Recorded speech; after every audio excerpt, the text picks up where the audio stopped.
മുന്നേ ഒരു ലൈഫ് ഉണ്ടായിരുന്നു. അത് ഞാൻ സുധിച്ചേട്ടനും അറിയാം, എനിക്കും അറിയാം, ആൾക്കാർക്ക് അറിയാം. സ്റ്റാർ മാജിക് ഷോയിൽ ഞാനത് പറയാൻ വേണ്ടി വന്നത്. സുധിച്ചേട്ടനാണ് വിലക്കിയത്. പറയണ്ട, എനിക്കറിയാമായിരുന്നു ഈ ബന്ധം നിലനിൽക്കത്തില്ലെന്ന്. എനിക്ക് നേരത്തെ അറിയായിരുന്നു, പുള്ളിക്കും അറിയാമെന്നാ തോന്നുന്നു. ഞാനിപ്പോ അറിഞ്ഞില്ലല്ലോ സുധിച്ചേട്ടൻ ഇങ്ങനെ മരിക്കുമെന്നും കുറെ പുതിയ പുതിയ കുമിളകൾ പൊങ്ങുമെന്നൊന്നും നമുക്കറിയില്ലായിരുന്നു.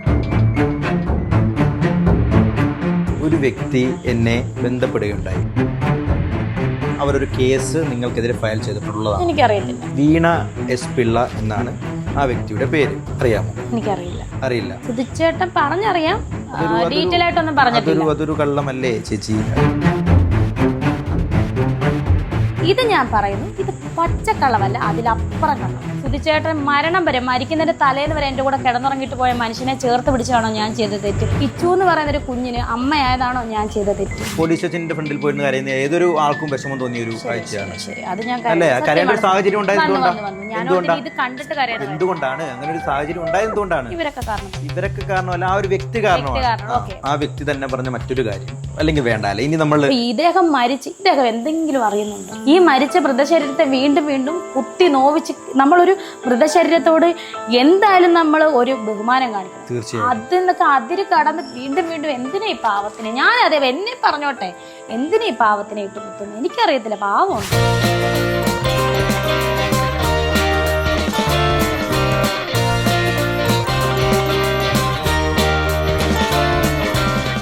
ഹലോ, ഹായ്, നമസ്കാരം. It's me Shibin Barua. ഇന്ന് എൻ്റെ മുമ്പിലിരിക്കുന്ന അതിഥി ഇതിനു മുമ്പ് ഞാൻ ചെയ്ത എൻ്റെ ഇൻ്റർവ്യൂവിലൂടെ വളരെ വിവാദ നായികയായി മാറിയ ഒരു വ്യക്തിയാണ്. കമൻറ്റുകളിൽ മുഴുവൻ അശ്ലീല പരാമർശങ്ങളും വിമർശനങ്ങളും നിറഞ്ഞപ്പോഴും ഒരടി പിന്നോട്ട് പോകാതെ വീണ്ടും വീണ്ടും മുന്നിലേക്ക് പൊയ്ക്കൊണ്ടിരിക്കുന്ന ഒരു വ്യക്തിത്വം.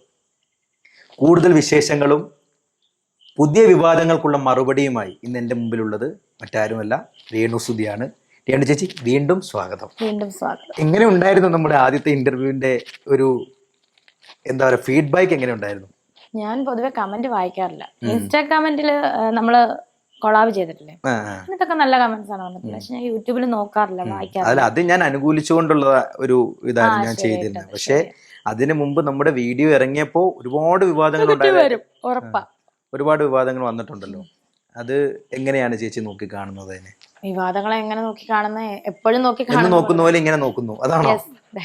അതേ ഉള്ളൂ. വിവാദങ്ങളടുത്ത് നമ്മള് പ്രതികരിക്കേണ്ടത് പ്രതികരിക്കണം, ഇല്ലാത്ത നമ്മൾ സൈലന്റ് ആയിട്ടിരിക്കണം. അപ്പോൾ ഇപ്പോഴും ആ ഒരു നിലപാടിൽ തന്നെയാണ്. എന്നെ വിമർശനങ്ങളൊന്നും ലെവലേശം ബാധിക്കില്ല, ഞാൻ ഇങ്ങനെ മുന്നോട്ട് പോകും എന്നുള്ള രീതിയിൽ തന്നെയാണ്. ചേച്ചിക്ക് തോന്നുന്നുണ്ട് യൂട്യൂബിൽ ഒരു ടൈപ്പ് ജനങ്ങളാണ് കാണുന്നത്, അതുപോലെ ഇൻസ്റ്റാഗ്രാമിൽ വേറൊരു ടൈപ്പ് ജനങ്ങളാണ് കാണുന്നതെന്ന് തോന്നുന്നു. എന്നെ സംബന്ധിച്ച് എനിക്ക് തോന്നുന്നത് അങ്ങനെയാണ്. അന്ന് ചില സമയം എന്റെ ഒറ്റയ്ക്കുള്ളത്, അല്ലെങ്കിൽ പ്രതീക്ഷയോ അല്ലെങ്കിൽ ദാസരനോ ആയിട്ടുള്ള എന്തെങ്കിലുമൊക്കെ റീലോ ഇതിട്ട് അതിന്റെ അടി മുഴുവൻ നെഗറ്റീവ്സ് ആണ് കൂടുതൽ. പക്ഷെ എന്നാൽ യൂട്യൂബിൽ അത് കുറവാണ്. എല്ലാം ഇങ്ങനെ മാറിയും തിരിഞ്ഞ് വരുന്നുണ്ട്. സ്വാഭാവികമായിട്ടും നമ്മുടെ ശാരികയുമായിട്ടുള്ള ഇന്റർവ്യൂവിന് ശേഷം വളരെ കുറവായിരുന്നു ചേച്ചിയുടെ എന്താ പറയാ, ചേച്ചിക്ക് ഉണ്ടായിരുന്ന നെഗറ്റീവ്സ് വളരെ കുറവായിരുന്നു. എന്നാൽ അതിൽ നിന്നും നമ്മുടെ ഇന്റർവ്യൂ വന്നപ്പോ പിന്നെയും നെഗറ്റീവായി. ശ്രദ്ധിച്ചോ? അതാണ് പറഞ്ഞത്. അപ്പൊ ജനങ്ങൾക്ക് നെഗറ്റീവ് പറയാനാണോ കൂടുതൽ ഇഷ്ടം ചേച്ചിനെ കുറിച്ച്? ആയിരിക്കാം. ശാരിക ചേച്ചിയുള്ള ഇന്റർവ്യൂ ഇറങ്ങിയപ്പോൾ ശരിയാ, മുഴുവൻ പോസിറ്റീവ് ആയിരുന്നു. അത് പിന്നെ നമ്മുടെ ഇന്റർവ്യൂ ഇറങ്ങിയപ്പോൾ ഫുള്ള് നെഗറ്റീവായി. ഇനി അടുത്ത ഇന്റർവ്യൂ ഇറങ്ങുമ്പോൾ ചിലപ്പോൾ പോസിറ്റീവ് ആയിരിക്കും, അറിയില്ലല്ലോ. അതാണ് ജനങ്ങൾ. ഞാൻ അന്നും പറയാറുണ്ട്, ജനങ്ങളുടെ മൈൻഡ് എന്ന് പറഞ്ഞാൽ അവര് അപ്പം തോന്നുന്ന മൈൻഡ് സെറ്റ്. ഞാൻ അപ്പം ശാരിക ചേച്ചി അതിനകത്ത് പറഞ്ഞിരുന്നു, രേണുസുധി അപ്പൊ പോസിറ്റീവ് ഇനിയും കിട്ടുമെന്ന്. ഞാൻ പറഞ്ഞില്ല, ചിലപ്പോ നാളെ നമ്മൾ നേരെ തിരിച്ചു പറയാം. കാരണം ഒരു സന്തുലിതാവസ്ഥയിൽ പോകുന്നതാണ് നെഗറ്റീവ് പോസിറ്റീവ് എന്നെ സംബന്ധിച്ച്. സ്വാഭാവികമായിട്ടും ചേച്ചി ശ്രദ്ധിച്ചിട്ടുണ്ടാവും, എന്റെ ഒരു കാഴ്ചത്തിന് ഒരു 15ഓളം ട്രോള്.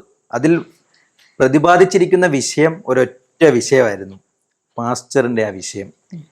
അതായത് ഞാൻ പാസ്റ്റർ എന്ന് പറയുന്ന ഒരു പേര് അവിടെ ഒരിടത്തും ഉച്ചരിച്ചിട്ടില്ല. ചേച്ചി തന്നെയാണ് ആ പാസ്റ്റർ എന്നുള്ള പേര് എടുത്ത് ഒരുപാട് പേര് പറയുന്നുണ്ട്. തീർച്ചയായിട്ടും വ്ളോഗേഴ്സ് മാത്രമല്ല, അടിയിൽ വന്ന കമന്റുകളിലും അത് തന്നെയാ. ആ ഇന്റർവ്യൂവർ ഒരിക്കലും പാസ്റ്റർ എന്ന പേര് പറഞ്ഞിട്ടില്ല. പിന്നെ എന്തിനാണ് ചേച്ചി അങ്ങനെ ഒരു പാസ്റ്റർ എന്ന് പറയുന്ന പേര് പറയുന്നതെന്നാണ് ചോദിച്ചിരിക്കുന്നത്. അതിൽ നിന്നാണ് ഇത് ഭയങ്കര ചർച്ച. ആ ഒരു ഇന്റർവ്യൂവിൽ ഏറ്റവും പ്രധാനമായിട്ടും ചർച്ചാ വിഷയമായ ഒരു ഭാഗം അതായിരുന്നു. അതിൽ കൂടുതൽ വിശദീകരണം ചേച്ചി തരാൻ ചേച്ചിക്ക് താല്പര്യമുണ്ടെന്ന് എന്നോട് പറഞ്ഞിരുന്നു. എന്താണ് പറയാനുള്ളത്? താല്പര്യമുണ്ട്. കാരണം അത് നമുക്ക് കൃത്യമായിട്ട് അതിന്റെ ഒരു കൃത്യമായി തന്നെ തന്നെയാണ് സംസാരിക്കുന്നത്. കൃത്യമായി ഞാൻ ആ പാസ്റ്റർ എന്ന് പറഞ്ഞ ഇതിനകത്ത് പ്രതിപാദിച്ച ആളെ അങ്ങനെയാണ് പറഞ്ഞത്. ആള് പാസ്റ്റർ ഒന്നുമല്ല. എനിക്ക് മുന്നേ ഒരു ലൈഫ് ഉണ്ടായിരുന്നു. അത് ഞാൻ സുധിച്ചേട്ടനും അറിയാം, എനിക്കും അറിയാം, ആൾക്കാർക്ക് അറിയാം. പക്ഷെ സുധിച്ചേട്ടൻ എന്ന് പറയുന്ന ഹസ്ബൻഡ് എന്റെ അടുത്ത് പറഞ്ഞിട്ടുണ്ട്, ആളുടെ വാക്കിനെ മാനിച്ചാണ് ഞാൻ ഇതുവരെയായിട്ടും അത് പുറത്ത് പറയാതെ. ഇതുവരെ എന്നല്ല, എന്തിനാണ് വാവട്ടെ അവരുടെയൊക്കെ കാര്യം നമ്മൾ പറയേണ്ട കാര്യമില്ല. നമ്മുടെ ലൈഫ് നമ്മുടെ കാര്യം. മുന്നിലോട്ടും പിന്നോട്ടും മനുഷ്യർക്ക് ലൈഫ് ഉണ്ടാവും, മനുഷ്യരാണ്. അപ്പൊ അത് നമ്മൾ ചകഞ്ഞ് ഇപ്പൊ ആൾക്ക് പോലും താല്പര്യമില്ല. അങ്ങനെ എന്താ ഈ പ്രതിപാദിച്ച ആൾക്ക് പോലും താല്പര്യമില്ല. ആൾക്ക് ഒരു ഫാമിലി ഉണ്ട്, കുടുംബമുണ്ട്, ആളുടെ പേര് അതാണ്. അപ്പൊ ആൾ അങ്ങനെ ജീവിക്കുന്ന ആളുടെ ലൈഫിലോട്ട് നമ്മൾ എന്തിനാണ് വെറുതെ, അതിന്റെ ആവശ്യമില്ല. അപ്പൊ ഞങ്ങൾ സുധിച്ചേട്ടനാണ് എന്റെ അടുത്ത് പറഞ്ഞത്. ഞാൻ ഇനിയും പറയാണ്, സ്റ്റാർ മാജിക് ഷോയിൽ ഞാനത് പറയാൻ വേണ്ടി വന്നപ്പോൾ സുധിച്ചേട്ടനാണ് വിലക്കിയത്, പറയണ്ട.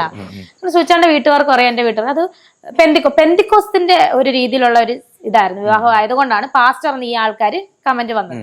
പാസ്റ്റർ ഒന്നും അല്ല അവര്, ആള് പാസ്റ്റർ. അപ്പൊ പെന്തിക്കോസ് രീതി വന്ന ഒരു വിവാഹമായിരുന്നു. അതുകൊണ്ട് അതാണ് ഞാൻ എടുത്തുകൊണ്ട് താലി കെട്ടിയ സൂചിച്ചാണ്. പെന്തിക്കോസ് താലി കെട്ടില്ല, ഞാനൊന്നും കള്ളത്തരവും പറഞ്ഞിട്ടില്ല. ശിബിന് മനസ്സിലായി. പിന്നെ അടുത്തത്, കല്യാണം കഴിഞ്ഞാൽ എന്തായാലും രജിസ്റ്റർ ചെയ്യണമല്ലോ. ഞാൻ പറയുന്നത് കേൾക്കും. അതൊരു ആലോചന വന്നത്. കല്യാണം കഴിഞ്ഞാൽ നമ്മൾ ഞാൻ പറഞ്ഞതിന്റെ ക്ലാരിഫിക്കേഷൻ ഒന്ന് പറഞ്ഞോട്ടെ. ഇപ്പൊ കല്യാണം കഴിഞ്ഞാൽ നമ്മൾ രജിസ്റ്റർ ചെയ്യണമല്ലോ.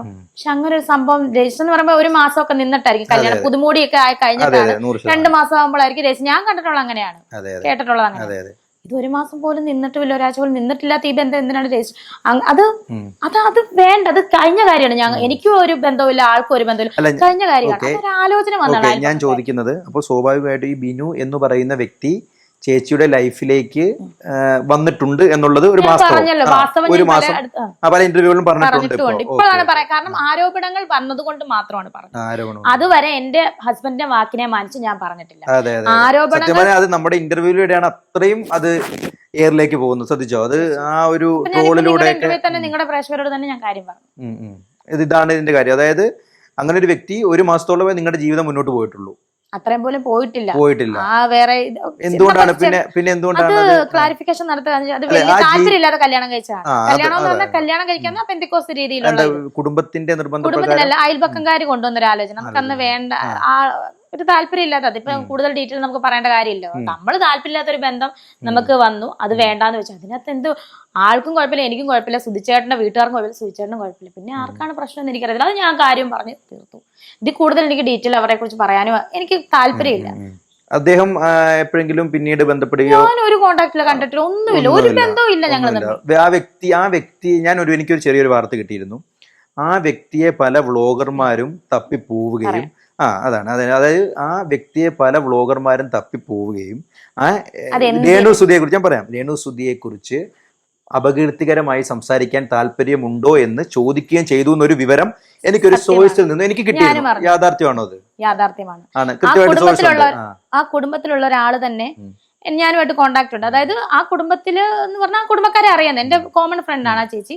ആ ചേച്ചി തന്നെ എന്റെ അടുത്ത് ഒരു ആളാണ് എന്നെ വിളിച്ചിട്ട്, ചേച്ചിയായിട്ട് ചേട്ടാ ആരായിരുന്നു കേട്ടു വിളിച്ചു പറഞ്ഞിട്ടുണ്ടായിരുന്നു, ഇങ്ങനെ കുറച്ച് വ്ളോഗേഴ്സ് എല്ലാം വന്ന് ആളുടെ അടുത്ത് പറഞ്ഞ ആൾ പറപ്പിച്ചെന്ന് പറഞ്ഞു. എനിക്കൊരു ലൈഫുണ്ട്, ഞാൻ എന്തിനാണ് രേണു സുധിയുടെ വൈഫാണ്. രേണുവിനെ പിന്നെ ഞാൻ എന്തിനാ പൊക്കോളാൻ പറഞ്ഞു ഓടിച്ചു വിട്ടു. ആൾക്ക് വൈഫുണ്ട്, 2 മക്കളുണ്ട്. അങ്ങനെയാണ് ഞാൻ കണ്ടിട്ടില്ല, അറിഞ്ഞിട്ടുണ്ട്. അപ്പൊ ഞാൻ എന്തിനാണ് അങ്ങനെയൊക്കെ? അപ്പൊ എന്നെ അല്ല ഞാൻ ചോദിക്കട്ടെ, അങ്ങനെ ഒരു ലൈഫ് ഉണ്ട്, അത് കഴിഞ്ഞ കാര്യമാണ്. അത് കഴിഞ്ഞ് സുചേട്ടന്റെ കല്യാണം കഴിച്ച് രജിസ്റ്റർ മാരേജ് ചെയ്ത് താലിയും കെട്ടി, സുചേട്ടൻ മോതിരം ഇട്ടതാണ്. പിന്നെ എന്തിനാണ് അതിനെപ്പറ്റി ഞാൻ പറയുന്നത്? അപ്പോൾ ഇങ്ങനെ ആരോപണങ്ങൾ ഉന്നയിച്ചുകൊണ്ട്, അല്ലാതെ ഞാൻ കള്ളം പറഞ്ഞല്ലോ, ഇദ്ദേഹത്തിന്റെ വാക്കിനെ മാനിച്ചാണ് ഞാനത് മിണ്ടായിരുന്നത്. എന്തിനാണ്? നമുക്കൊരു ദോഷം അതുകൊണ്ടില്ലവാവട്ടെ, നമ്മൾ എന്തിനാണ് ആളുടെ പേര് പറയുന്നത്? ഒരിക്കലും പറയണ്ടെന്ന് പറഞ്ഞ് ഞങ്ങൾ മുന്നോട്ട് പോയിക്കൊണ്ടിരുന്നപ്പോഴാണ് ഇങ്ങനെ പ്രളയം വരുന്നത്. ഞാനിപ്പോ അറിഞ്ഞില്ലല്ലോ സുചേട്ടൻ ഇങ്ങനെ മരിക്കുമെന്നും കുറെ പുതിയ കുമിളകൾ പൊങ്ങുമെന്നൊന്നും നമുക്കറിയില്ലായിരുന്നു. അപ്പോൾ ചേച്ചി, സ്വാഭാവികമായിട്ടും ഞാനിപ്പോൾ പറഞ്ഞല്ലോ, ഒരുപാട് വ്ളോഗർമാർ ഇങ്ങനെ ആ ബിനു എന്ന് പറയുന്ന വ്യക്തിയുടെ വീട്ടിലേക്ക്, അല്ലെങ്കിൽ ചേച്ചിയെ എങ്ങനെയൊക്കെ ക്രൂശിക്കാവോ അങ്ങനെ ക്രൂശിക്കാൻ താല്പര്യമുള്ളവരുടെ വീട്ടിലേക്ക് ഇങ്ങനെ പോകുന്നുണ്ട് എന്നൊരു കൃത്യമായിട്ടുള്ള ഒരു സോഴ്സിൽ നിന്ന് എനിക്കൊരു വിവരം കിട്ടി. എന്തുകൊണ്ട്? സത്യം തന്നെയാണ്. അതെ. അപ്പം സ്വാഭാവികമായിട്ടും ചേച്ചി എന്തിനാണ് ഇങ്ങനെ അവർ ഒരു മുൾമുനയിൽ നിർത്തുക, അല്ലെങ്കിൽ കൃത്യമായിട്ട് എയിം ചെയ്ത് ട്രിഗർ ചെയ്ത് ചേച്ചിയെ തന്നെ ഇങ്ങനെ നോക്കി നിന്ന് ഉപദ്രവിക്കാനുള്ളൊരു ശ്രമം നടത്തുന്നതിന് പിന്നിലുള്ള ചേതോവികാരം എന്തായിരിക്കും അവരുടെ? ഓക്കെ, എനിക്ക് അത് വ്യക്തമാക്കിയ ഒരു കാര്യമുണ്ട്, എൻ്റെ ഒരു മൈൻഡിൽ വന്ന കാര്യമുണ്ട്. ഈ ബ്ലോഗർമാരെന്ന് പറയുന്ന ഈ വ്യക്തികൾ, ഇവരുമായിട്ട് എനിക്ക് യാതൊരു ബന്ധവും ഇല്ല, ഇവരുമായിട്ട് ഒരു പ്രശ്നവും ഇല്ല. പിന്നെ മുൻ ഭർത്താവ് എന്ന് പറയുന്ന ആളുമായിട്ട് എനിക്ക് പ്രശ്നമില്ല, ആൾക്കും എനിക്ക് പ്രശ്നം. ഞങ്ങൾക്ക് ചേച്ചി ഓൾറെഡി പറഞ്ഞു കഴിഞ്ഞല്ലോ. പറഞ്ഞു കഴിഞ്ഞു. ഓരോരുത്തർ പോയപ്പോൾ അവർ ആട്ടി വിടുക ചെയ്തെന്നാണ് ചേച്ചി പറഞ്ഞത് അല്ലേ? അങ്ങനെ തന്നെയാണ്, എനിക്കും അങ്ങനെ തന്നെയാണ് റിപ്പോർട്ട് കിട്ടിയത്. പോയി അങ്ങേര് ഒരു നല്ല മനുഷ്യനോ അങ്ങനെ ആയിരിക്കും, നമുക്കറിയില്ല. അതുകൊണ്ടായിരിക്കും അങ്ങേർക്ക് താല്പര്യമില്ല എന്നെ ക്രൂശിക്കാൻ. കാരണം അങ്ങേര് ഞാൻ തമ്മിൽ ഒരു പ്രശ്നങ്ങളും ഇല്ല. ഒരു മാസത്തിൽ താഴെ മാത്രം ജീവിച്ചു, താല്പര്യമില്ല, മാറി, അത്രേ ഉള്ളൂ. അതാണ് സംഭവിച്ചത്. ഏതൊരു എന്താ പറയാ, ഏതൊരു വേർപിരിയലിന്റെയും ഭാഗമായിട്ട് വേർപിരിഞ്ഞു എന്നുള്ളത്. ഒന്നുമില്ല, പോയി. അത് ലീഗലി വിവാഹം കഴിച്ചിട്ടില്ലല്ലോ അല്ലേ? അതല്ല ഞാൻ ഈ പറയുന്നത്. നമ്മളൊരു പള്ളിയിൽ വിവാഹം ചെയ്ത നമ്മള് രജിസ്റ്റർ മാരേജ് ഒരാഴ്ചക്കുള്ളിൽ ചെയ്യണം, ഭാര്യയും ഭർത്താവും. പക്ഷെ ഇത് അതുപോലും ഇല്ല. പള്ളിയിൽ പെന്തിക്കോസ്ത് പള്ളിയിൽ ഒപ്പിടണമായിരുന്നു. അപ്പം കൈ പിടിക്കാന്നാണ് വിവാഹം എന്ന് പറയുന്നത്, ഇവരുടെ കൈ. അപ്പം ഇത് കഴിഞ്ഞാൽ ഒപ്പിടുന്ന ഭർത്താവിന്റെ പേരാണ്. ഞാൻ എന്റെ ഇവിടെ ഈ സംശയമുള്ളവർ ചെന്ന് പള്ളിയിൽ ചെന്ന് ചോദിച്ചോളൂ, നോക്കിക്കോളൂ. ഞാൻ എന്റെ പപ്പായുടെ പേര് തന്നെയാണ് ഇട്ടത്. എനിക്കറിയായിരുന്നു ഈ ബന്ധം നിലനിൽക്കത്തില്ലെന്ന്. എനിക്ക് നേരത്തെ അറിയായിരുന്നു, പുള്ളിക്കും അറിയാമെന്ന് തോന്നുന്നു. സെറ്റ് ആകത്തില്ലായിരുന്നു, അതുകൊണ്ട് തന്നെ വേണ്ടെന്ന് വെച്ചു. ഏജ് ഡിഫറൻറ്റ് കുറെ ആയിരുന്നു. പക്ഷെ അത് കുറെ പ്രശ്നങ്ങളുണ്ട്. നമ്മളിപ്പോ ആള് നമ്മളെ പറ്റി ഒന്നും പറയുന്നില്ല. എന്തിനാ ഉപദ്രവിക്കേണ്ട ആവശ്യമില്ല, എന്തിനാ? കാരണം ആ വ്യക്തി എന്ന് പറയുന്നത് അല്ല, ആ പ്രൈവസി എന്നതിനേക്കാൾ ആ വ്യക്തി ഒരു മാന്യമായ നിലപാടാണ് സ്വീകരിച്ചത്. മാന്യനായ കൊണ്ടാണ് അയാൾ എന്നെ പറ്റി ആവശ്യമില്ലാത്തത്. അല്ലെങ്കിൽ വേറൊരാളെ ഫെയിം കിട്ടാനോ അല്ലെങ്കിൽ ഇങ്ങനെ പാത്തിരുന്ന് ഞാൻ ആളുടെ വൈഫ്, ആൾ എന്നെ കെട്ടിയതാണ് എന്നൊക്കെ പറഞ്ഞ് എന്നെ വേണേ തേജോ എന്തെങ്കിലും പറയാം. തീർച്ചയായിട്ടും അല്ല, നമുക്ക് അതിലേക്ക് തന്നെ കിടക്കാം. പിന്നീട് ചേച്ചി ശ്രദ്ധിച്ചിരുന്നു അതിൻ്റെ അകത്ത് മറ്റൊരു വിവാദം ഉണ്ടായത് എന്താണെന്ന് ശ്രദ്ധിച്ചിരുന്നോ? എന്താണ്? ചേച്ചി വയറ് കാണിക്കുന്നു, വയറ് കാണിച്ച് വേണേ ഞാൻ ഇനിയും അഭിനയിക്കും എന്ന് പറഞ്ഞു ചേച്ചി ഒരു അതാണ്. അതിനുശേഷം ചേച്ചി ക്ലിയർ ആൻഡ് കട്ടായിട്ട് വയറ് കാണിച്ച് ഒരു ഫോട്ടോ ഇടുകയും അത്തരത്തിലുള്ള അതിൻ്റെ അടിയിലൊക്കെ എനിക്കൊന്ന് ഒരുപാട് നെഗറ്റീവ് വന്നിട്ടുണ്ട്. അതിനെ എങ്ങനെയാണ് ഇപ്പോൾ നോക്കി കാണുന്നത്? എൻ്റെ ജോലിയുടെ ഭാഗമാണത്. സോ ഇപ്പോഴും ഞാൻ പറയുന്നത്, എനിക്ക് മുന്നോട്ട് ഇനിയും അങ്ങനെ ഫോട്ടോഷൂട്ടുകളും ഇനി സിനിമയിലും അല്ലെങ്കിൽ ആൽബത്തിലും ഒക്കെ അങ്ങനെ എനിക്ക് എൻ്റേതായിട്ടുള്ള രീതി കംഫർട്ടബിൾ അനുസരിച്ച് എൻ്റെ വയറ് കാണിക്കുന്ന അവസരം വന്ന് ഇനിയും ഞാൻ കാണിക്കും. അതേ പറയുന്നത്, കൂടുതലൊന്നും എനിക്ക് പറയാനില്ല. ജോലിയുടെ ഭാഗമാണ്. ഞാനിപ്പോൾ മോഡലും കൂടെ ആയതുകൊണ്ട് എൻ്റെ ജോലിയുടെ ഭാഗമായിട്ട് അങ്ങനെ ചെയ്യുന്നു എന്നുള്ളത് മാത്രമേ ഉള്ളൂ. അതുപോലെ ചേച്ചി, നമ്മുടെ ഇൻ്റർവ്യൂ ഇറങ്ങിയതിന് ശേഷം ഒരു വ്യക്തി, അതിലേക്ക് തന്നെ നമുക്ക് കിടക്കാം, ഒരു വ്യക്തി എന്നെ ബന്ധപ്പെടുകയുണ്ടായി. ബന്ധപ്പെടുകയുണ്ടായെന്ന് പറഞ്ഞാൽ എൻ്റെ നമ്പർ ഇൻസ്റ്റഗ്രാമിൽ നിന്നും വാങ്ങി എന്നെ വിളിക്കുകയുണ്ടായി. വീണ എസ് പിള്ള എന്നാണ് ആ വ്യക്തിയുടെ പേര്. അറിയാമോ? അറിയില്ല. നേരിട്ട് എനിക്ക് ആരെ അറിയില്ല, കേട്ടിട്ടുണ്ട്. എനിക്ക് ആ പേര് ഞാൻ പറയുന്നത് എനിക്കറിയാം. സുധിച്ചേട്ടൻ പറഞ്ഞ പോലും അറിയില്ല. സുധിച്ചേട്ടൻ പറഞ്ഞറിയാം, ഡീറ്റെയിൽ ആയിട്ടൊന്നും പറഞ്ഞിട്ടില്ല. അതൊരു കള്ളമല്ലേ ചേച്ചി? അറിയില്ല എന്ന് പറഞ്ഞാൽ അങ്ങനെയല്ല. അവരെ നേരിട്ട് എനിക്കൊരു ബന്ധവുമില്ല, പരിചയമില്ല. ഞാൻ എന്തിനാണ് അറിയാത്ത കാര്യങ്ങൾ? സ്വാഭാവികമായിട്ടും ഇത് ഇതുപോലെ പറഞ്ഞ പോലെ സുധിച്ചേട്ടൻ എന്റെ പഴയ ലൈഫിനെ പറ്റി ചകഞ്ഞിട്ടില്ല. ഞാൻ പിന്നെ എന്തിനാണ് സുധിച്ചേട്ടന്റെ പഴയ ലൈഫിനെ പറ്റി ഞാൻ ചകഞ്ഞിട്ടില്ല. ഓക്കെ, ശരിയാണ്. അതുകൊണ്ടാണ് ഞാൻ ഡീറ്റെയിൽ ആയിട്ട് അറിയാതിരുന്നത്. അപ്പൊ ഞാൻ ചോദിക്കുന്നത്, എന്നെ ആ വ്യക്തി വിളിച്ചിട്ട് എന്നോട് ഒരുപാട് എന്താ പറയുക, അലിഗേഷൻസ് എന്ന് വേണമെങ്കിൽ പറയാം, ഇല്ലെങ്കിൽ ഒരുപാട് ചേച്ചിയെക്കുറിച്ചുള്ള വിമർശനങ്ങൾ, അല്ലെങ്കിൽ ചേച്ചിയുടെ ചില കാര്യങ്ങളൊക്കെ എന്നോട് പറയുകയുണ്ടായി. ചേച്ചിയുടെ കാര്യങ്ങൾ ഞാൻ ആരെങ്കിലും വിളിച്ച് ഇവരുടെ ഈ പറഞ്ഞ വ്യക്തിയുടെ കാര്യങ്ങൾ പറഞ്ഞിട്ടുണ്ടോ? ഇല്ലല്ലോ. പിന്നെ എന്തിനാണ് എന്റെ കാര്യങ്ങൾ പറയാം? എന്റെ എന്ത് കാര്യങ്ങളാണ് പറഞ്ഞത്? എന്നെ നേരിട്ട് അറിയാത്തൊരു വ്യക്തി എന്റെ എന്ത് കാര്യം പറയാനാണ്? എനിക്കും അറിയില്ല നേരിട്ട് അവരെ. ഞാൻ എന്താണ് ആ വ്യക്തി ആദ്യം ചോദിക്കുന്ന ഒരു പ്രധാനപ്പെട്ട ചോദ്യം, വീണ എസ് പിള്ള എന്ന് പറയുന്ന ആ സ്ത്രീയെ ചേച്ചിക്ക് അറിയില്ല. അത് തന്നെയാണ് ചേച്ചിയുടെ ഉത്തരവ്. ഒരു കാരണവശാലും അറിയില്ല. എനിക്ക് ഒരു വ്യക്തിപരമായിട്ട് എനിക്കറിയില്ല. സംസാരിച്ചിട്ട് പോലും ഇല്ല. എനിക്കൊരു വ്യക്തിയെ അറിയത്തില്ല. മെസ്സേജ് പണ്ട് മെസ്സഞ്ചറിലൊക്കെ അയച്ചിട്ടുണ്ട് അവര്. അറിയത്തില്ല നമുക്കൊരു വ്യക്തി. ചേച്ചി ഞാൻ ക്ലാരിറ്റി തരാം. അതായത് ഞാനിപ്പോ പറഞ്ഞ ഈ വീണ എസ് പിള്ള എന്ന് പറയുന്ന സുധിച്ചേട്ടന്റെ രണ്ടാം ഭാര്യ എന്ന് അവകാശപ്പെടുന്ന സ്ത്രീ, അതിനെനിക്കും ക്ലിയർ ആയിട്ട് ഉത്തരമില്ലാത്തതിനാൽ ഞാൻ അങ്ങനെ തന്നെ പറയാം. അവകാശപ്പെടുന്ന സ്ത്രീയെ അറിയത്തില്ല എന്നാണ്. ഞാൻ പൂർത്തീകരിച്ചിട്ട് അറിയത്തില്ല എന്നാണ് ചേച്ചി പറഞ്ഞ. ക്ലിയർ ആൻഡ് കട്ടോടെ എനിക്ക് അറിയത്തില്ല എന്ന് പറഞ്ഞു. പിന്നീട് ചേച്ചി പറഞ്ഞു ഞാൻ മെസ്സേജ് അയച്ചിട്ടുണ്ട്. എനിക്ക് അയച്ചേക്കുവാണ് മെസ്സഞ്ചറിൽ. അവർ എനിക്ക് മെസ്സേജ്, ഞാൻ അന്നേരം തന്നെ സൂചിച്ചേട്ടനോട് കാര്യം പറഞ്ഞു. സൂചിച്ചേട്ടൻ പറഞ്ഞു മേലെ അവർക്കൊന്ന് മെസ്സേജ് അയച്ചേക്കൽ ബ്ലോക്ക് ചെയ്യുക. അന്നേരം ബ്ലോക്ക് ചെയ്തു. അത് 2-3 വർഷം മുന്നെയാണ്. അതാ അപ്പൊ ഞാൻ ചോദിക്കുകയാണ്, അറിയുക എന്ന് പറഞ്ഞ അവരെ പൂർണ്ണമായിട്ട് അറിയാം. എനിക്ക് നേരിട്ട് അവരെ അറിയാമോ? എന്തിനാണ് സൂചിച്ചേട്ടന്റെ പഴയ ലൈഫിനെ പറ്റി ഞാൻ ചെയ്യുന്നത്? അല്ല, ഞാൻ ചോദിക്കുന്നത്, വീണ എസ് പിള്ള എന്ന് പറയുന്ന ആ സ്ത്രീ സുധിച്ചേട്ടന്റെ പേരിലാണ് ഞാൻ അറിയപ്പെട്ടത്. അവരെ എന്താണ് എനിക്കത് പറയാം. ഞാൻ പറയുന്നില്ല, ഞാൻ പറഞ്ഞിട്ട് വേണം അവരുടെ പേരെടുത്തിട്ട്. എനിക്ക് എന്റെ ആവശ്യമില്ല. ശിഖ എന്നാണ് അങ്ങനെ ഒരു പേരും വേറെ എന്തൊക്കെയോ പേരുകളാണ് ഞാൻ അറിയുന്നത്. ശിഖ എന്ന പേരിൽ അറിയപ്പെടുന്ന വീണ എസ് നായർ കൂട്ടിക്കോളൂ. ആ വീണ എസ് നായർ എന്ന് പറയുന്ന ആ സ്ത്രീ സുധിച്ചേട്ടന്റെ രണ്ടാം വൈഫാണെന്നുള്ള കാര്യത്തിൽ ഉറപ്പല്ലേ? അത് ഉറപ്പല്ലേ? അത് സുധിച്ചേട്ടൻ അറിയത്തില്ലേ? അവര് ഞാൻ പറയട്ടെ ഷെബിനെ, ഞാൻ ചോദിക്കുന്നത് ഇപ്പോഴും പിന്നെ ഞാൻ ആവർത്തിച്ച് ചോദിക്കുകയാണ്, ചേച്ചിക്ക് മനസ്സിലാകാത്തതാണോ എന്ന് എനിക്കറിയില്ല. അതായത് വീണ എസ് നായർ എന്ന് പറയുന്ന എന്നെ വിളിച്ച സുധിച്ചേട്ടന്റെ രണ്ടാം ഭാര്യ എന്ന് അവകാശപ്പെടുന്ന സ്ത്രീ, ആ സ്ത്രീ സുധിച്ചേട്ടന്റെ പറയട്ടെ എനിക്ക് ഡീറ്റെയിൽ ആയിട്ട് അറിയില്ല. എനിക്ക് ഞാൻ നേരിട്ട് കണ്ടിട്ടുമില്ല, അവർ ഒരു ഫോട്ടോസ് പോലും ഞാൻ ഇവരെ കണ്ടിട്ടില്ല. സുധിച്ചേട്ടന്റെ രണ്ടാം വൈഫാണെന്ന് എനിക്കറിയില്ല, എനിക്കറിയില്ല അതിനെപ്പറ്റി ഡീറ്റെയിൽ എനിക്ക് അറിയില്ല. ഷെബിന് ഇപ്പോഴും ഞാൻ പറയാം എനിക്ക് അറിയത്തില്ല ഡീറ്റെയിൽ. സുധിച്ചേട്ടൻ ഒരിക്കൽ പോലും പറഞ്ഞിട്ടില്ല. സുധിച്ചേട്ടൻ പറഞ്ഞു ഞങ്ങളുടെ പേഴ്സണൽ എന്നോട് വീണ എന്ന് പറയുന്ന സ്ത്രീ എന്നോട് പറഞ്ഞൊരു കാര്യം എനിക്കറിയാത്ത കാര്യം ഞാൻ പറയത്തില്ല. അല്ല ഞാൻ പറയാം. അതായത് എന്നോട് വീണ എസ് നായർ എന്ന് പറയുന്ന വീണ എസ് പിള്ള എന്ന് പറയുന്ന സ്ത്രീ എന്നോട് പറഞ്ഞൊരു കാര്യമുണ്ട്. അതായത് കിച്ചുവിനെ ഞാൻ കണ്ടിട്ടുണ്ട്, ഞാൻ സംസാരിച്ചിട്ടുണ്ട്, ഞാൻ ആ കാര്യം പറഞ്ഞ് നമ്മുടെ രേണു ചേച്ചിക്ക് മെസ്സേജ് അയച്ചിട്ടുണ്ടോ? മെസ്സേജ് അയച്ചിട്ടുണ്ടെന്നോ? അതായത് മെസ്സേജ് അയക്കുകയോ സംസാരിക്കുകയോ എന്തെങ്കിലും ചെയ്തിട്ടുണ്ടോ? അതായത് ഏതൊരു കാര്യം കൃത്യമായിട്ട് ഞാൻ പറയാം, ഒരു ഡീറ്റെയിൽ പറയാം. ഒരു കല്യാണത്തിൽ വെച്ച് വീണ എസ് പിള്ളെ ചേച്ചി അവരെന്നെക്കാളും മൂത്താണെന്നാണ് ഞാൻ അറിഞ്ഞിട്ടുള്ളത്. എനിക്കറിയില്ല, എന്നെ ചേച്ചിന്നാണ് വിളിച്ചത്. അല്ല ചേച്ചി എന്നല്ല, രേണു എന്നാണ് ഞാൻ ചേച്ചി എന്നാണല്ലോ വിളിക്കുന്നത്. എനിക്കൊന്നും അറിയത്തില്ല, എനിക്ക് ഓർക്കുന്നില്ല. അല്ല അപ്പം സ്വാഭാവികമായിട്ടും എന്നോട് പറഞ്ഞൊരു കാര്യമാണ്, അതായത് കിച്ചുവിനെ കല്യാണത്തിൽ വെച്ച് കാണുകയും ഒരു അവൻ കണ്ട അവനല്ലേ അറിയത്തുള്ളൂ. ജോലി പക്ഷേ ചേച്ചി അത് അറിഞ്ഞിരുന്നു. ചേച്ചി അറിഞ്ഞിട്ട് അവരോട് സംസാരിക്കാത്ത കാര്യം ചോദിച്ചപ്പോ അതിന് കൃത്യമായിട്ട് മറുപടി പറഞ്ഞത് ചേച്ചിയായിരുന്നു എന്നൊക്കെയുള്ള രീതി എന്നോട് പറഞ്ഞു. അറിയില്ല, അത്രേ ഉള്ളൂ. ഷെബിനെ പറഞ്ഞു കാണും, എനിക്ക് അറിയില്ലടാ. 2-3 വർഷത്തെ കാര്യമായിരിക്കും ഇവര് പറയുന്നത്, എനിക്ക് അറിയില്ല. അപ്പൊ ഈ വീണ എസ് നായർ എന്ന് പറയുന്ന സ്ത്രീ പറയുന്ന മുഴുവൻ കള്ളമാണെന്നാണോ? ഞാൻ അങ്ങനെ പറയുന്നില്ല, എനിക്കറിയില്ല അവരെ പറ്റി. എനിക്ക് ഡീറ്റെയിൽ ഞാൻ അവരെ കണ്ടിട്ട് ഒരാളെ കാണണം, അല്ലെങ്കിൽ ഫ്രണ്ട്ഷിപ്പ് ആകണം, ഇതല്ലേ അറിയാന്ന് പറയുന്നത്. ഞാൻ ഇത് രണ്ടും എനിക്കില്ല, അവരെ നേരിട്ട് കണ്ടിട്ടുമില്ല, അവരുമായിട്ട് ഫ്രണ്ട്സും അല്ല ഞാൻ. പിന്നെ ഞാൻ എങ്ങനെയാണ് അറിയുന്നത്? സുധിച്ചേട്ടൻ ബിനുവിന്റെ തിരക്കിൽ പോയിട്ടുണ്ടോ എന്തെങ്കിലും?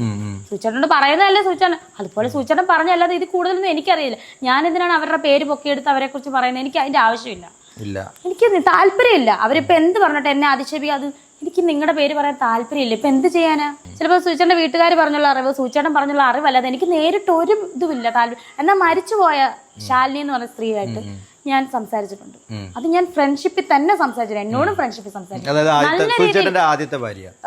കിച്ചുവിന്റെ അമ്മ എന്ന് പറഞ്ഞാൽ കിച്ചുവിനെ പ്രസവിച്ച അമ്മ, ആ സ്ത്രീ, അവരുമായിട്ട് ഞാൻ സംസാരിച്ചിട്ടുണ്ട്, നല്ല രീതിയിൽ സംസാരിച്ചിട്ടുണ്ട്. ഒരാഴ്ചയാണ്, കുറച്ച് ദിവസമാണല്ലോ എന്നോട് മോളെ രേണു എന്തോ ശാലിനി സുഖാണോ, ആ മോളെ സുഖാണോ എന്നൊക്കെ ഞങ്ങൾ സംസാരിച്ചിട്ടുണ്ട്. അത് ഞാൻ സമർത്ഥിക്കുന്നു. പക്ഷേ ഒരു തവണ പോലും ലൈഫിൽ ഇന്ന് വരെ വീണ എസ് നായർ മെസ്സേജ് അയക്കുമല്ലോ മെസ്സഞ്ചറിലൊക്കെ ഗുണഗുണാന്ന് മെസ്സേജ് അയക്കും. എനിക്ക് ഓർമ്മയില്ല, വർഷങ്ങൾക്ക് എത്രയോ ഇന്ന് വരെ മെസ്സേജ് അയച്ചിട്ടില്ല. എനിക്ക് ഇല്ല ഷെബിനെ. സുധിച്ചേട്ടനുള്ളപ്പോ ഞാൻ പറഞ്ഞല്ലോ, ഇവര് മെസ്സഞ്ചറിൽ ചുമ്മാ മെസ്സേജ് അയച്ചപ്പോ സുധിച്ചേട്ടൻ എന്നോട് പറഞ്ഞു വാവുട്ടെ അത് നിർത്തിക്കോണം. എന്തിനാ വാവുട്ടെ നിർത്തിക്കോണം? അന്ന് ഞാൻ ബ്ലോക്ക് ചെയ്ത, അന്ന് തന്നെ ഞാൻ ബ്ലോക്ക് ചെയ്താ. എന്തുവാ ഹായ് കാലോ ആരാ എന്താന്ന് അന്നേരം ബ്ലോക്ക് ചെയ്ത. പിന്നെ ഞാൻ എന്തിനാണ് മെസ്സേജ് അയക്കുന്നത്? എനിക്ക് എന്ത് പർപ്പസിനാണ് അവരോട് മെസ്സേജ്? ഞാൻ അവരോട് ഒരു ദ്രോഹവും ചെയ്തിട്ടില്ല. പിന്നെ ഞാൻ എന്തിനാണ് അവരുടെ പുറകെ നടക്കുക? എനിക്ക് എന്റെ ആവശ്യമില്ല ഷെബിനെ. ഈ ഇടയെന്നല്ല, എനിക്കറിയില്ല, പഴയ കാര്യങ്ങളായിരിക്കും പറയുന്നത്. വീണാസ് നായർ എന്ന് പറയുന്ന ചേച്ചി എന്നെ വിളിച്ചപ്പോഴും ഞാൻ സ്വാഭാവികമായിട്ടും പറഞ്ഞത് പറയാം അതാ ഞാൻ പറയുന്നത്, മീഡിയയിലേക്ക് താങ്കൾക്ക് പറയണമെങ്കിൽ അത് പറയൂ എന്നുള്ള രീതിയിൽ തന്നെയാണ് ഞാൻ പറഞ്ഞത്. പക്ഷേ അവരിപ്പോ ഞാൻ അറിഞ്ഞത് വെച്ച് അവരൊരു കേസ് നിങ്ങൾക്കെതിരെ ഫയൽ ചെയ്തിട്ടുള്ളതാണ്. എനിക്കറിയത്തില്ല, നിയമ നടപടി നടക്കട്ടെ. അല്ല ഇതുവരെ പോലീസിൽ നിന്ന് എനിക്കറിയത്തില്ല, ആരും വിളിച്ചിട്ടില്ല. ഒരു കേസ് ഞാൻ ഷെബിനെ, നമ്മളൊരു തെറ്റ് ചെയ്താൽ അത് തെറ്റാണെങ്കിൽ നമ്മൾ ഭയക്കും. മാനനഷ്ടത്തിനെതിരെയാണെന്നാണ് എന്റെ ഒരു എനിക്ക് കിട്ടിയ എന്ത് മാനനഷ്ടം? അതല്ലേ ഞാൻ അവരുടെ പേര് ഇത്രയും നമ്മൾ സംസാരിച്ചു, ഞാൻ അവരുടെ പേര് ഉച്ചരിച്ചോ? ഇല്ല, ഇതുവരെ പറഞ്ഞിട്ടില്ല. എനിക്കതിന്റെ ആവശ്യമില്ല. അപ്പൊ ഞാൻ ചോദിക്കുന്നത് അപ്പം ആ സ്ത്രീ ഒരു പോലീസ് കേസ് കൊടുത്തതായിട്ട് ചേച്ചിക്ക് ഇതുവരെ ഒരു പോലീസിൽ നിന്ന് ഒരു അറിയിപ്പ് കിട്ടിയിട്ടില്ല? ഒരു അറിയിപ്പ് കിട്ടിയിട്ടില്ല ഷെബിനെ. ഉണ്ടെങ്കിൽ ഞാൻ പറയും, ഒരു സ്ത്രീ എനിക്കെതിരെ കേസ് അവരന്വേഷിക്കട്ടെ, അന്വേഷിച്ച് എന്നെ ജയിലിൽ അടയ്ക്കുന്നെങ്കിൽ അടയ്ക്കട്ടെ, മാനനഷ്ടമാണ് അടയ്ക്കട്ടെ. ഞാൻ എന്താണ് ഭയക്കുന്നത്? ഇന്ന് വരെ ഒരു ഇത് വന്നിട്ടില്ല. അങ്ങനെ ഒരു പോലീസിൽ നിന്നൊരു ഇല്ല ഷെബിനെ, ഇന്ന് വരെ വന്നിട്ട് നാളെ വന്നോന്ന് എനിക്കറിയില്ല. അപ്പോൾ ഞാൻ ചോദിക്കുന്ന മറ്റൊരു ചോദ്യം, ആ വ്യക്തി എന്നോട് പറഞ്ഞൊരു കാര്യമുണ്ട്. 2016 ഈ സ്ത്രീ ഈ വീണ എന്ന് പറയുന്ന ആ ചേച്ചി സുധിച്ചേട്ടനുമായിട്ട് അകലുകയും 2018 നിങ്ങളുടെ വിവാഹം? 2017 നിങ്ങളുടെ വിവാഹം. അതിനു മുമ്പ് തന്നെ രേണു ചേച്ചിയുമായിട്ട് സുധിച്ചേട്ടന്റെ ബന്ധമുണ്ടെന്ന്. സുധിച്ചേട്ടനെ ഞാൻ കാണുന്നത് തന്നെ 2017 ഡിസംബർ മാസത്തിലാണ്. ആ ഒരൊറ്റ മാസം പോലും എടുത്തില്ല ഞങ്ങൾ സംസാരിക്കാനും കാണുന്നത്. എനിക്ക് സുധിച്ചേട്ടന്റെ നമ്പർ പച്ചക്കള്ളം തന്നെയാണ്. ഇത് ഞാൻ പറയുന്നു, ഇത് പച്ചക്കള്ളവല്ല, അതിലപ്പുറം കള്ളമാണ്. അപ്പുറം കള്ളമാണ്. അതിന് മുമ്പ് കള്ളമാണ്. ആ സ്ത്രീ പറഞ്ഞ ഇത് കള്ളം. അതായത് ഇവർ രണ്ടുപേരും തമ്മിൽ സെപ്പറേറ്റ് ആയ ശേഷമാണ് നിങ്ങൾ പരിചയപ്പെടുന്നത് അല്ലേ? പിന്നല്ലാതെ ഇവര് സുധിച്ചേട്ടൻ ഞാൻ വന്നപ്പോ കിച്ചു ഉണ്ടല്ലോ, കിച്ചുവിന് 12-11 വയസ്സുള്ള കുട്ടിയല്ലേ, അവനും സുധിച്ചേട്ടനും ഒറ്റയ്ക്കുള്ളപ്പോഴല്ലേ ഞാൻ, അല്ലെങ്കിൽ പിന്നെ ഞാൻ എന്തിനാ ഒരു ഭാര്യയുള്ള ഒരാളെ വീണ്ടും ഈ പ്രേക്ഷകർ ചിലപ്പോൾ ഒരു ചോദ്യം വരാം, ഷെബിനെ ഭാര്യയുള്ള ഒരാളെ ഞാൻ എന്തിനു കല്യാണം കഴിക്കണം? ഭാര്യ ഇല്ലാത്തതുകൊണ്ടല്ലേ എന്നെ കല്യാണം? 100%. അത് ഞാൻ മനസ്സിലാക്കുന്നുണ്ട്. ഞാൻ അവർ പറഞ്ഞ അലിഗേഷൻസിന് കൃത്യമായിട്ടുള്ള ക്ലാരിറ്റി കൊടുക്കാൻ വേണ്ടി രണ്ടുപേരും ഞാൻ പറഞ്ഞിട്ടില്ല. ആ സ്ത്രീയോട് പെർമിഷൻ മേടിച്ചിട്ട് തന്നെയാണ് പേര് ഞാൻ ഇവിടെ പറഞ്ഞിട്ടുള്ളത്. ആവശ്യമില്ല. സ്വാഭാവികമായിട്ടൊരു ചോദ്യം വരാം പ്രേക്ഷകർ, എന്തിനാണ് ഇവരുടെ ലൈഫിലേക്ക് ഇങ്ങനെ ചകഞ്ഞ് ഞാൻ ചോദിക്കുന്നത്. പക്ഷെ അത് ചേച്ചി തന്നെ മനസ്സിലാക്കണം. ചേച്ചിക്ക് കൃത്യമായിട്ട് ക്ലാരിറ്റിയോട് കൂടി ഉത്തരം പറയാനുള്ള ഒരു അവസരമായിട്ട് തന്നെയാണ് ചേച്ചിക്ക് അറിയാമല്ലോ. ചേച്ചിയോട് ഞാൻ ഓൾറെഡി ഈ കാര്യങ്ങൾ പറഞ്ഞിട്ടുള്ളതാണ്. അതായത് ഇത്തരത്തിലുള്ള ചോദ്യങ്ങൾ ഉണ്ടാവും, ചേച്ചിക്ക് ഉത്തരം പറയാം. അപ്പൊ ചേച്ചി തന്നെ നീ ധൈര്യമായിട്ട് ഇഷ്ടമുള്ള ചോദ്യം ചോദിച്ചോ, കൃത്യമായ ഉത്തരം വേണമല്ലോ. അതെ അതെ അതെ, അത് അതുകൊണ്ട് തന്നെയാണ് ചോദിക്കുന്നത്. അപ്പം നമ്മുടെ ചേച്ചിയുടെ എന്താ പറയാ മുൻകാല ജീവിതത്തിലേക്ക് കടന്ന് നുഴഞ്ഞു കയറിച്ചിട്ട് എനിക്കൊന്നും കിട്ടാനില്ല, മനസ്സിലായോ? പക്ഷേ ഇതിന് ക്ലാരിറ്റി ഉണ്ട്. ഓക്കെ, അത്രേ ഉള്ളൂ. അതിന് മറുപടി അത്രേ ഉള്ളൂ. ആ കിട്ടേണ്ടവരിലേക്കാണ് നമ്മൾ ഈ ക്വസ്റ്റ്യൻ കൊടുത്തിരിക്കുന്നത്. ആ വ്യക്തി തന്നെ പറഞ്ഞ മറ്റൊരു കാര്യം, അല്ലെങ്കിൽ വേണ്ട അല്ലെ, ഇനി നമ്മൾ അതിലേക്ക് തന്നെ നമ്മൾ ചകഞ്ഞു പോകേണ്ട ആവശ്യമുണ്ടോ? അത് ഞാൻ അറിഞ്ഞതാന്ന് തോന്നുന്നു. ഒരു ഇതിൽ ചോദിച്ചായിരുന്നു, സൂചേട്ടനുമായിട്ടുള്ള മെസ്സേജ് കണ്ടിട്ടാണോ എന്നിട്ട്. എനിക്ക് സത്യം പറഞ്ഞ സൂചേട്ടനെ അറിയാം. അവരത് വർഷവും കൂടെ പറഞ്ഞായിരുന്നു അതിനകത്ത്. അതെന്താ ഷെബിൻ അതെടുത്ത് പറയാത്തെ? ഒരു വർഷം പറഞ്ഞല്ലോ, 2013 സമയത്ത്. അത് ഞാൻ ചോദിക്കണ്ടല്ലോ. അല്ല ഷെബിൻ അത് ചോദിക്കണം. ഇത്രയും ചോദിച്ചു. അതെ, തീർച്ചയായിട്ടും അത് ചോദിക്കണം എന്നുള്ള രീതി തന്നെ ഞാൻ വിചാരിച്ചു. അതെന്താണ് ഷെബിൻ ചോദിക്കാത്തത്? തീർച്ചയായിട്ടും ചേച്ചിക്ക് അതിനും മറുപടി പറയാം. അറിയാലോ, കണ്ടിട്ടുള്ളവർക്ക് അറിയാലോ. 2013 ആ ഒരു ചോദ്യമാണല്ലോ ചേച്ചി ഉദ്ദേശിക്കുന്നത്. എന്താണ് അതിൽ? 2013 ഡിപ്ലോമയ്ക്ക് പഠിക്കുക കോട്ടയത്ത്. ഈ മനുഷ്യനെ എനിക്ക് അറിയത്തില്ല. 2013, 14, 15, 16, 17 ഈ 4 വർഷം കഴിഞ്ഞ ജീവിതത്തിൽ ആദ്യമായിട്ട് ഇങ്ങേർക്ക് മെസ്സേജ് അയക്കുന്ന ആ സ്ക്രിപ്റ്റ് റൈറ്റർ സുബീഷ് ഗിന്നസേട്ടനാണ് എനിക്ക്. അല്ലാതെ ഈ സ്ത്രീ ഇല്ലേ, ഇവരൊക്കെ അറിഞ്ഞേക്കുന്നത്, ഇവരുമായിട്ടൊക്കെ നേരത്തെ അറിയാവുന്നവരായിരിക്കും. ഈ എന്തുവാ സ്കിറ്റിലൊക്കെ ചെയ്യുന്നൊക്കെയാണ് ഞാൻ അറിഞ്ഞിരിക്കുന്നത്. ഞാൻ ഒന്നിലും കണ്ടിട്ടില്ല. സോ ഞാൻ ഈ ഒരു കോമഡി ഫീൽഡോ ഈ സിനിമാ ഫീൽഡുമായിട്ട് യാതൊരു ബന്ധമില്ലാത്ത ആള്. ഞാൻ എങ്ങനെ ഇദ്ദേഹത്തെ 2013 അറിയും? എനിക്ക് ഇയാളെ അറിയത്തു പോലും ഇല്ല. പിന്നെ ഞാൻ എങ്ങനെയാണ് സത്യം പറഞ്ഞാൽ എനിക്ക് ആ ജഗദീഷേട്ടൻ്റെ ഫിഗർ ജസ്റ്റ് കണ്ടപ്പോഴാണ് എനിക്ക് ആളുടെ അടുത്തൊരു ക്രഷ് തോന്നിയതും. അല്ലാതെ എനിക്ക് സിനിമാ ഫീൽഡുമായിട്ട് യാതൊരു ബന്ധമില്ല, കോമഡി ഫീൽഡുമായിട്ട് ആരുടെ നമ്പരും ഇല്ല. പിന്നെ ഞാൻ എങ്ങനെ ഇദ്ദേഹമായിട്ട് കോൺടാക്ട് ചെയ്യുന്നത്? പിന്നെ ബാക്കി കാര്യങ്ങൾ എങ്ങനെയാണ് കണ്ടുമുട്ടിയെന്നുള്ളതൊക്കെ നമ്മൾ കഴിഞ്ഞ ഇന്റർവ്യൂവിൽ കൃത്യമായിട്ട് പറഞ്ഞിട്ടുണ്ട്. 2017 ആദ്യം ഡിസംബർ മാസത്തിന് ആദ്യമായിട്ടാണ് ഇദ്ദേഹത്തെ ഡിസംബർ കഴിഞ്ഞ് ഫെബ്രുവരിയിലാണ്, ഇപ്പോഴാണ് ഓർക്കുന്നത്. ഫെബ്രുവരി ഒരു ഓർമ്മ ശരിയാണ് 14 ഇദ്ദേഹത്തെ കാണുന്നത്. ഞാൻ എഴുതി വെച്ചിട്ടുണ്ട്. ഫെബ്രുവരി 14 ഇദ്ദേഹത്തിന്റെ മകനെ ആദ്യമായിട്ട് ജീവിതത്തിൽ കാണുന്നത്. അതിന് ഒരു മാസം മുന്നേ എങ്ങാണ്ടാണ് ഞങ്ങൾ പ്രണയം തുറന്ന് പറയുന്നത്. ആദ്യമായിട്ട് ജീവിതത്തിൽ കാണുന്നതിന് മുന്നേ സംസാരിക്കുക. ജീവിതത്തിൽ ഫെബ്രുവരി മാസത്തിലാണ് ഞാൻ ഇദ്ദേഹത്തെ ആദ്യമായിട്ട് കാണുന്നത്. അതെങ്ങനെയാണ് ഞാൻ 2013 ഇദ്ദേഹത്തിന് ഞാൻ മെസ്സേജ് അയക്കുന്നത് എങ്ങനെയാണെന്ന് ഞാൻ ആലോചിക്കുന്നത്. എനിക്കറിയില്ല. അതിന്റെ തെളിവുകൾ വരെ അവരുണ്ട് എന്നുള്ള രീതിയിൽ കൊടുക്കട്ടെ, എനിക്കറിയില്ല. എന്റെ ഉള്ള തെളിവ് ആകെ ഉള്ളത് സൂചിച്ചാണ് എന്നെ മാരേജ് ചെയ്ത സർട്ടിഫിക്കറ്റ് മാത്രമേ. എനിക്കൊരു തെളിവ്. ഞാൻ എന്തിനാണ് തെളിവ് ശേഖരിച്ചത്? ഞാൻ പോലീസ് ഒന്നുമല്ല, അല്ലെങ്കിൽ ഞാനൊരു കുറ്റവാളിയുടെ പൊന്നെ നടക്കാൻ ഞാനൊരു പോലീസോ അല്ലെങ്കിൽ ഞാനൊരു CBI ഒന്നും അല്ല. എനിക്കതിന്റെ ആവശ്യമില്ല. അവരെന്തേലും ചെയ്യട്ടെ എന്നേ. എന്നെ ബാധിക്കുന്ന കാര്യമല്ല ഇതൊന്നും. ഷെബിന് എനിക്ക് എന്റേതായിട്ടുള്ള കുറെ ഡ്രീംസ് ഉണ്ട്. അത് ഞാൻ അച്ചീവ് ചെയ്യാൻ വേണ്ടി മുന്നോട്ട് പോയിക്കൊണ്ടിരിക്കുമ്പോൾ ഈ വക കാര്യങ്ങൾ എനിക്ക് പതറാൻ താല്പര്യമില്ലാത്തൊരു വ്യക്തിയാണ്. കാരണം ജീവിതത്തിന്റെ 3/4 ഭാഗവും അനുഭവിച്ച് തീർത്തിട്ട് ഉള്ള വ്യക്തിയാണ്. ഈ 33-ാമത്തെ വയസ്സ്, 40 വയസ്സെന്നൊക്കെ പറയുന്നു, 50 വയസ്സെന്ന് പറയുന്നു. എൻ്റെ ആധാറിൽ എന്തായാലും എനിക്ക് 1991 ഞാൻ 33 വയസ്സ് കഴിഞ്ഞ് 34 കിടക്കുന്നതേ ഉള്ളൂ. സെപ്റ്റംബർ 7 എനിക്ക് 34-ാമത്തെ വയസ്സിലോട്ട് ഞാൻ കടക്കുവാണ്. ഈ ഇടയ്ക്ക് ഞാൻ സൂചിച്ചേട്ടൻ്റെ മോനെയും എൻ്റെ മോനെയും കിച്ചൂട്ടൻ അവനെയും ജീവിതത്തിലേക്ക് ആരും തന്നെ ഒരു കുടുംബം ഇല്ലാതെ ഭാര്യ ഇല്ലായിരുന്നു അന്ന് കുഞ്ഞിനെ കൊണ്ട് ജീവിക്കുമായിരുന്നു. അപ്പൊ അങ്ങനെ ഒരാളെ ചേർത്ത് പിടിച്ചതാണോ ഞാൻ ചെയ്ത തെറ്റ്? കിച്ചു എന്ന് പറയുന്ന ഒരു കുഞ്ഞിന് അമ്മയായതാണോ ഞാൻ ചെയ്ത തെറ്റ്? ചോദിക്കട്ടെ. ആ കുട്ടീനെ എനിക്ക് വേണമെങ്കിൽ സൂചിച്ചേട്ടാ ബോർഡിങ് നിർത്താം, നമുക്ക് കല്യാണം കഴിക്കുമ്പോൾ. ആ കുഞ്ഞിനെ എൻ്റെ കൂടെ അവൻ 6ാം ക്ലാസ്സിൽ പഠിച്ചപ്പോൾ ഞാൻ അവനോട് ചോദിച്ചോളൂ, അവനെ പാട്ടുപാടി, അവനെ കുളിപ്പിച്ചിട്ടുണ്ട്. അതാണോ ഞാൻ ചെയ്ത തെറ്റ്? തീർച്ചയായിട്ടും നിങ്ങൾ അത് ചോദിക്കേണ്ടത് ജനങ്ങളോട് തന്നെയാണ്. ഞാൻ ചെയ്ത തെറ്റെന്താണ്? സുധിച്ചേട്ടൻ മരണം വരെ, മരിക്കുന്നതിന്റെ തലേന്ന് വരെ എൻ്റെ കൂടെ കിടന്നുറങ്ങിയിട്ട് പോയ മനുഷ്യനെ ചേർത്ത് പിടിച്ചാണോ ഞാൻ ചെയ്ത തെറ്റ്? ആ കുഞ്ഞിന് അമ്മയില്ലായിരുന്ന കുഞ്ഞിന് ഞാൻ ഒരു അമ്മയായതാണോ തെറ്റ്? വെറുതെ ഒന്നും ആരെ അമ്മേന്ന് വിളിപ്പിക്കുവായിരുന്നു. ഒരിക്കലും ഞാനും കിച്ചും 12-13 വയസ്സിന്റെ ഡിഫറൻറ്റേ ഉള്ളൂ. ആ കുട്ടീനെ ഞാൻ വേണേ പറഞ്ഞേനെ, എടാ ചേച്ചിന്ന് വിളിച്ചാൽ മതി, അവൻ അനുസരിച്ചേനെ. പക്ഷെ അമ്മ എന്ന് ആദ്യം വിളിച്ച പദം ഇന്നും അവൻ അമ്മയെന്ന് വിളിക്കണമെങ്കിൽ ഞാനും അവനും എങ്ങനെയാണ്, ഞങ്ങൾ എങ്ങനെയാണ് അത് മറ്റുള്ളവരെ ബോധിപ്പിക്കേണ്ട ആവശ്യമൊന്നും ചേച്ചിക്കില്ല. പക്ഷേ എന്തൊക്കെയാണ്, ഞാൻ ഈ വ്യക്തികൾക്ക് ആർക്കും ഒരു ദ്രോഹവും ചെയ്തിട്ടില്ല. ഞാൻ കഴിവതും ഒരു മനുഷ്യന് ദ്രോഹവും ദോഷവും ചെയ്യാതെ ഇങ്ങനെ ഒതുങ്ങി മാറി. പിന്നെ ഇന്റർവ്യൂലൊക്കെ എന്തെങ്കിലും ഒരു വാക്ക്, നമ്മളെ മനുഷ്യരല്ലേടാ, സംഭവിച്ചാ അത് പിന്നെ അതിൽ പിടിച്ച് കയറുക, പിന്നെ എന്റെ പഴയ ജീവിതം കുത്തിപ്പൊക്കുക, സൂചിച്ചേണ്ട പഴയ ഞാൻ ചോദിക്കട്ടെ, മരിച്ച് ഇപ്പം പറയും മൺമറയുക എന്ന് പറഞ്ഞാൽ മണ്ണിന്റെ അടിയിലാകുക എന്ന് പറഞ്ഞാൽ ഞങ്ങൾ ക്രിസ്ത്യൻസ് മണ്ണോട് ചേരുക എന്ന് പറയാം. അതാണ് ഞാൻ ഉദ്ദേശിക്കുന്ന മണ്ണിന്റെ അടിയിലാകുക, അല്ലാതെ നെഗറ്റീവ് അല്ല. അപ്പൊ ഇദ്ദേഹം എന്തെങ്കിലും അറിയുന്നുണ്ടോ? മരിച്ചു പോയില്ലേ, ഭൗതിക ശരീരമുണ്ടോ, എല്ലാം പോയില്ലേ, 2 വർഷമായില്ലേ, പിന്നെ ആ ലൈഫിനെ എന്തിനാണ് ജീർണിപ്പിക്കുക വീണ്ടും വീണ്ടും? ഈ മരിച്ച മൃതശരീരത്തെ വീണ്ടും വീണ്ടും കുത്തി നോവിച്ച് നമ്മളൊരു മൃതശരീരത്തോട് എന്തായാലും നമ്മൾ ഒരു ബഹുമാനം കാണിക്കണം. അതിന്നൊക്കെ അതിര് കടന്ന് വീണ്ടും വീണ്ടും എന്തിനാ ഈ പാവത്തിന്, ഞാൻ അതെ എന്നെ പറഞ്ഞോട്ടെ, എന്തിനാ ഈ പാവത്തിനെ ഇട്ട് കുത്തുന്നത്? എനിക്കറിയത്തില്ല, പാവമുണ്ട്, നമുക്ക് ദോഷം കിട്ടും, നമ്മളൊക്കെ മരിച്ചു പോകേണ്ടവരാ. ആ മരണസമയത്ത് നമുക്ക് ദൈവം ഒരു എന്താ വെച്ചേക്കുന്നതെന്ന് അറിയില്ല, നമ്മുടെയൊക്കെ വിശ്വാസം. ഇങ്ങനെ മരിച്ചു പോയത് ഇത്തരത്തിൽ ക്രൂശിക്കുന്ന ആ വ്ളോഗർമാരോട് എന്താണ് പറയാനുള്ളത്? ഒരുപാട് പേര് ചെയ്യുന്നുണ്ട്. അതായത് എന്റെ രൂപം ശരിയാണെങ്കിൽ ചേച്ചിയുടെ കണ്ടന്റ് വിറ്റുകൊണ്ട് തന്നെ ആഹാരം കഴിക്കുന്ന ഒരുപാട് വ്ളോഗർമാരുണ്ട്. കാരണം അത് തന്നെ നല്ല വ്യൂ ആണ് തീർച്ചയായിട്ടും. അപ്പൊ അങ്ങനെയുള്ള ഇത്തരത്തിൽ നല്ലത് ഇട്ടോട്ടെ, ട്രോളുകൾ ചെയ്തോട്ടെ, ട്രോളുകളൊക്കെ രസകരമാണ്, ഇഷ്ടമാണ്. ചേച്ചിക്ക് ഈ റിയാക്ഷൻ ചെയ്ത് ഇല്ലായ്മ ചെയ്ത്, അതായത് പേഴ്സണൽ ലൈഫിലേക്ക് വല്ലാണ്ട് അങ്ങോട്ട് കയറി സ്പർശിക്കുന്നവരാണ്. ഞാൻ സ്വാഭാവികമായിട്ടും ഈ കഴിഞ്ഞ ഇന്റർവ്യൂ ഇറങ്ങി കഴിഞ്ഞപ്പോൾ സ്വാഭാവികമായിട്ടൊരു ചോദ്യം വന്നിരുന്നു. അതായത് താങ്കളും ഇത് തന്നെയല്ലേ ചെയ്തത് എന്നുള്ള ചോദ്യം വന്നിരുന്നു. ചേച്ചിക്ക് അതിന് മറുപടി കൊടുക്കുകയാണ്. ഞാൻ ചെയ്യുന്നതാണോ അതോ ഈ വ്ളോഗർമാർ ചെയ്യുന്നതാണോ ചേച്ചിക്ക്, ഞാൻ ചെയ്തതിൽ എന്തെങ്കിലും ഒരു തെറ്റ് ചേച്ചി കാണുന്നുണ്ടോ? ചേച്ചിയോട് കൃത്യമായിട്ട് ചേച്ചിയോട് ഇന്ന ചോദ്യങ്ങൾ ഞാൻ ചോദിക്കും, ആ ചോദ്യങ്ങൾ ചോദിക്കുന്ന പറയാത്ത രീതിയിലാണ് നീ അതിന് മുന്നേ ഞാൻ പറയും ചേച്ചി ഇന്ന പോലെ ചോദ്യങ്ങൾ ഉണ്ടാവും.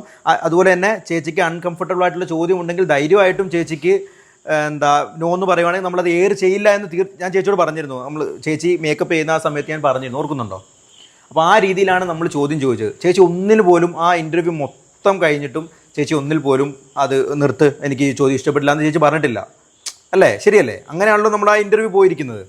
അപ്പോൾ അതാണോ തെറ്റ്, അതോ ഈ പേഴ്സണലി ഒരു മനുഷ്യൻ്റെ ഒരു അവകാശവും ഇല്ലാതെ അവൻ്റെ ജീവിതത്തിലേക്ക് നുഴഞ്ഞു കയറി ചെന്ന് മാക്സിമം കുത്തി നോവിപ്പിച്ച് കരയിപ്പിച്ച് കണ്ണുനീര് വരുത്തി അതിൽ നിന്ന് ലാഭം കൊയ്യുന്നതാണോ? അല്ല, എന്നെ കരയിപ്പിച്ചില്ലല്ലോ, ഞാൻ കണ്ണുനീരും പഴിച്ചിട്ടില്ല, ഞാൻ കാരണം ഞാൻ അല്ല, സ്വാഭാവികമായിട്ടും ചേച്ചി ആ പോലീസ് സ്റ്റേഷന്റെ ഫ്രണ്ടിൽ പോയിരുന്ന് കരയുന്ന ഏതൊരു ആൾക്കും വിഷമം തോന്നിയ ഒരു കാഴ്ചയാണ്. അല്ലേ? കരയേണ്ട ഒരു സാഹചര്യം ഉണ്ടായത് എന്തുകൊണ്ടാണ്? അങ്ങനെ ഒരു സാഹചര്യം ഉണ്ടായത് എന്തുകൊണ്ടാണ്? ഇവരൊക്കെ കാരണമല്ല, ആ ഒരു വ്യക്തി കാരണമാണ്. പ്രധാനമായിട്ടും ആ ഒരു വ്യക്തി കാരണമാണ്. സ്വാഭാവികമായിട്ടും ആ ഒരു വ്യക്തി കാരണമാണല്ലോ അങ്ങനെ ഒരു പ്രശ്നമുണ്ട്. അപ്പോൾ നമുക്ക് ഇനി തീർച്ചയായിട്ടും നമ്മൾ ചർച്ച ചെയ്യേണ്ട വിഷയം, ചേച്ചി അത്യാവശ്യം ക്ലാരിറ്റി കൊടുക്കേണ്ട കാര്യങ്ങൾക്കൊക്കെ ക്ലാരിറ്റി, നമ്മുടെ ഇന്റർവ്യൂവിൽ നിന്നും വിവാദമായ ഭാഗങ്ങൾക്കെല്ലാം ചേച്ചി കൃത്യമായ കാര്യം. ഇനി നമുക്ക് അറിയേണ്ടത് സ്വാഭാവികമായിട്ടും ആ ഒരു കേസ് അതെന്തായി, അതിന്റെ യാഥാർത്ഥ്യം എന്താണ് എന്നുള്ളതാണ്.